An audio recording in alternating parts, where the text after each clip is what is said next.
को मेरा प्रणाम। मेरा नाम लिंगैया नायक है और मैं एक किसान हूँ। मैं यहाँ पर आप सबके पास एक बहुत जरूरी विषय पर बात करने आया हूँ। जो सभी बीमारियां हमारी फसल में लग जाती हैं, खासकर मिर्च के पौधे में, उसे अंडे और नींबू के रस से दूर किया जा सकता है। एक पौधे को सेहतमंद तरीके से बढ़ने के लिए अंडा और नींबू के रस का इस्तेमाल किया जा सकता है। भैया, हमें इसके लिए क्या क्या चाहिए होगा? तो इसे बनाने के लिए हमें चाहिए होगा अंडा, नींबू और 50 ग्राम रीठा। जरूरत के हिसाब से नींबू लीजिए और उसे आधा काटने के बाद उसका रस एक बर्तन में निकाल लीजिए। भैया, घोल में बीज रह जाने से कोई परेशानी तो नहीं होगी? नहीं दीदी, रस को छान लीजिए और इससे बीज अलग हो जाएंगे। बीज को निकाल के फेंक दीजिए। भैया, लेकिन आप कपड़े से अंडा क्यों साफ कर रहे हैं? देखिए दीदी, अंडे को कपड़े से इसलिए साफ किया जा रहा है ताकि उसके ऊपर जो भी गंदगी हो या मिट्टी हो वो उससे अलग हो जाए। अब इसके बाद कुछ इस तरह से अंडों के बर्तन में नींबू के रस को छान लें। अच्छा भैया, क्या हमें अंडों को कुछ दिन बाद तोड़ना होगा? जी हाँ दीदी, हमें अंडों को 7 दिन तक नींबू के रस में ही भिगो कर रखना होगा। इससे यह होगा कि उसका कवच अपने आप ही मुलायम होकर उसमें घुल जाएगा। तो क्या भैया, हमें इसका ढक्कन बंद करके रखना होगा?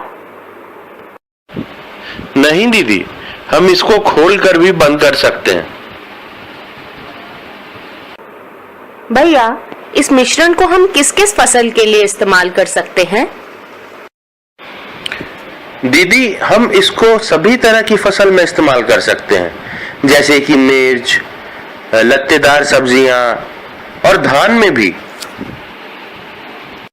दीदी, हम इसको मिर्च के पौधे में तब डाल सकते हैं जब उसमें फूल आने वाला हो। यह पौधे में लगने वाली सभी तरह की बीमारी को खत्म कर देता है। भैया, हम एक बार में इसकी कितनी मात्रा स्प्रे पंप में डालेंगे? 16 लीटर पानी में 50 ml मात्रा काफी है। तो भैया, इससे हमको फायदा क्या होगा? दीदी, अगर आप इसी तरह का मिश्रण और इसी मात्रा में बाजार में लेने जाएंगे तो उसकी कीमत 500 से 1000 रुपए पड़ेगी। यहाँ पर यह कम खर्च में ही तैयार हो गया, जिससे छोटे किसानों को बहुत फायदा रहेगा। यह घोल हमने खुद तैयार किया और इसकी लागत मुश्किल से 20 से 30 रुपए आई।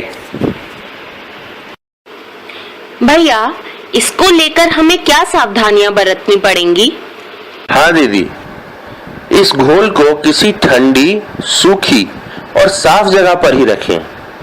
और एक बात और, दिन में 2 बार इस बोतल को खोलकर बंद कर दें, यानी कि 2 बार इसका ढक्कन हटाएं और फिर उसे लगा दें। अच्छा भैया, इसमें रीठा का कैसे इस्तेमाल होगा? बहुत अच्छा प्रश्न है दीदी। अगर हम रीठा को इस मिश्रण में डालेंगे तो जब हम इस मिश्रण का उपयोग पौधों में करेंगे तो यह मिश्रण रीठा की वजह से पत्तियों में चिपक जाएगा और नीचे नहीं गिरेगा। दीदी, हमें 1 एकड़ के जमीन के लिए लगभग 12 अंडों का इस्तेमाल करना चाहिए। देखिए, इस अंडे को 2-3 घंटे नींबू के रस में भिगोने के बाद इसका कवच पतला हो गया है।